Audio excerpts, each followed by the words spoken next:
Դատական նիստերին բարբերաբար այդ հարցը բարձրացրել ենք, որևէ արձագանք չի եղել։ Գլխավոր դատախազ Արտուր Սարգսյանի անձեռնամխելիությունից զրկելու process-ում ազգային ժողովը հայտարարեց, որ նշանակվելու է փորձաքննություն, բայց այդ փորձաքննությունը առնվազն այնքան ինչքան մենք այդ գործի նախաքննությանը մասնակցել ենք չկա եւ դատական գործունեությունում չկա նման փորձաքննություն։ Որևէ պատճառաբանություն այդ մասով չեն տվել, ես ունեմ իմ ենթադրությունները։ Առնվազն մի ձայնագրության շուրջ հայտնի է ձեզ բոլորիդ մենք ֆիքսել ենք, որ այդ ձայնագրությունն եւ սղագրությունը կեղծված է։ Ենթադրում եմ, որ եթե գնար փորձագետների մոտ, գուցե շատ կեղծիքներ կարող էին բացահայտվել։ Հիմա ինչ պետք է լիներ պատշաճ քննության պարագայում ցանկացած գործով, որտեղ կան ձայնագրություններ։ Պետք է նշանակվեր մի քանի տեսակի փորձաքննություն, ընդհանուր առմամբ համալիր փորձաքննություն։ Նախ պետք է պարզվեին աուդիո ֆայլերը, ամբողջական են թե ամբողջական չեն։ Արված են այն ժամանակահատվածում, այսինքն ստեղծված են այն ժամանակահատվածում, որին վերագրվում են, թե ոչ։ Ինչի է սա կարևոր, քիչ անց կանրադառնամ։ Ամբողջական են, մոնտաժված չեն, հստակ են,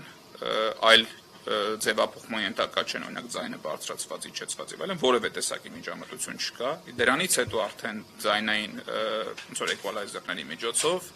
պետք է նույնականացվեր անձանց ձայները եւ վերջնական առումով փորձագետը ինքը պետք է հաստատեր բոլոր այդ դիալոգների իրականությունը եւ անձանց մասնակցությունը, այսինքն ինքը պետք է վերցներ բոլորի ձայնային նմուշները,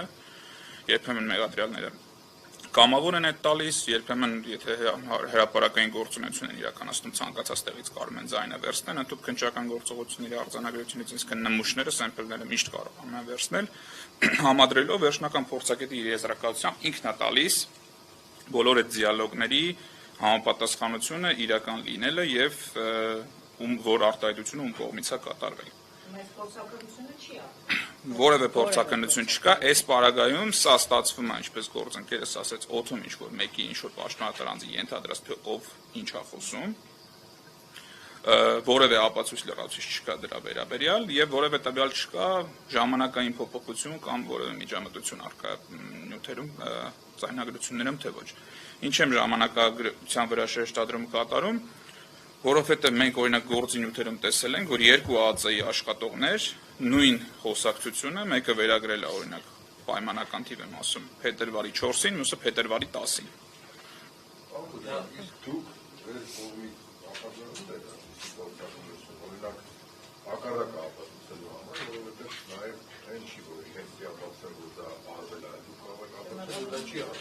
Չէ, իրականության մեջ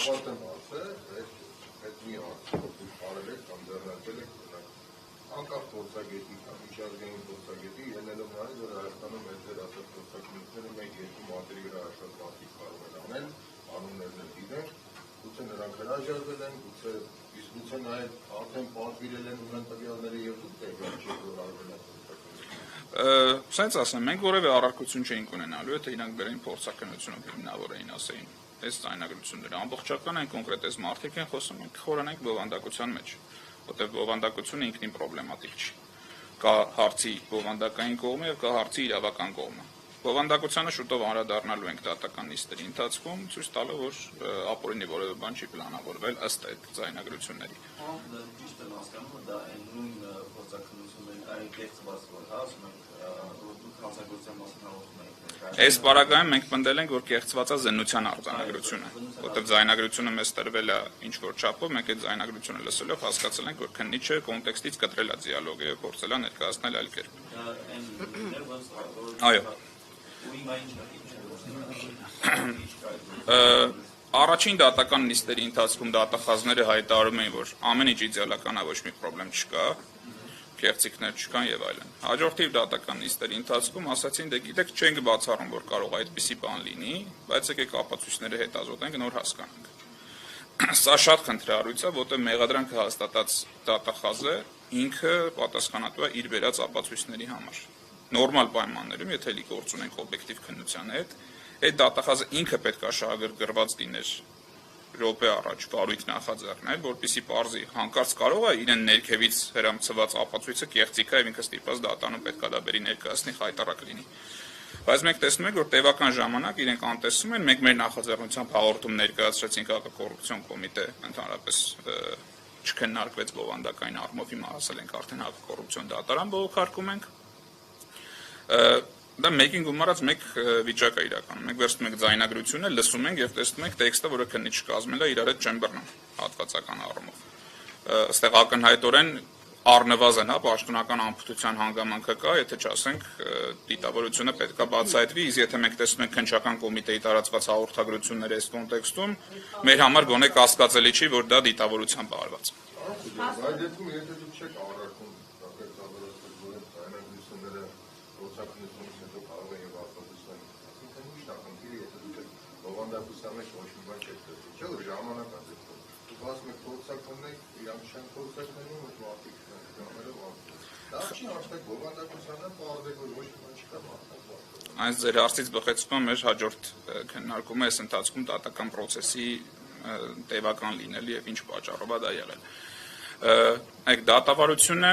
միայն փաստեր ուսումնասիրելու հարց չի։ Այսինքն եթե մենք փաստերը ուսումնասիրելու տիրույթում ենք մնալու, այդ փաստերը հնարավոր ամբողջությամբ հրապարակել, իրար հետ նստենք, քննարկենք, ճիշտ եւ սխալ հասկանանք։ Դատարանի ֆունկցիան, դատարանի նշանակությունը այն է, որ ինքը ապահովի process-ի օրինականությունը։ Օրինակ, հնարավոր է ինչ-որ մեկի վերաբերյալ ձեռք ձայնագրություն, բայց դա լինի ապօրինի ձեռք բերված։ Հնարավոր է ինչ-որ մեկը ինքնախոստովանական ցուցմունք տա, բայց դա ձեռք բերվի խոշտակման արդյունքում։ Ինքը ճիշտն ասում, բայց դա ապօրինի է ձեռք բերված։ Դատարանը պետք է ապահովի process-ի օրինականությունը։ Սա կան դատողություն չի, որ մենք ասում ենք կարող է ձայնագրությունները խնդիր ունենան, կեղծված լինեն եւ այլն։ Մեր մտահոգությունն է, որտեղ պրակտիկայում տեսել ենք ոնց են այդ փաստերով մանիպուլյացիայի ենթարկել։ Պրակտիկայում տեսնում ենք այդ ժամանակագրական բանը, որ ասացի, որ տարբեր օրերի են բանանում։ Մենք գործում ունենք նյութ, որտեղ զեկուցագիր կա ՕՀՄ-ի մասին, որը ամսաթով ընթերցում եմ, մեջը զեկուցված է բաներ, որի վերաբերյալ ձայնագրությունները մի ամիս հետո են կատարվել։ Հիմա այստեղ հարց առաջանում, կամ էս զեկուցագիրն է կեղծված հետո գործի մեջ դրված, կամ էս ձայնագրությունները իրականում այլ ժամանակահատվածում են արվել։ Եթե այլ ժամանակահատվածում են արվել, օրինակ կարող է 23 թվականին արվել, 24 թվականին արվել, դա էականորեն փոխում է իրենց դիրքորոշումները։ Սենց տնից մենք մտել ենք այն փուլ, որտեղ դատարանը շրջանցելով օրենքի պահանջները թույլ է տվել, որպեսզի նման որակի ապացույցներ ճակերտավոր հետազոտվեն, մենք նրանք հետազոտելու ենք առաջիկա դատական նիստերից սկսած եւ յուրաքանչյուրի վերաբերյալ դիրքորոշում արտահայտելու ենք, թե ինչու սա չի ապացուցում հանցագործություն եւ ինչու է սա ապացուցում խաղաղ անհնազանդության ակցիաներ։ Այդ բովանդակությունը մենք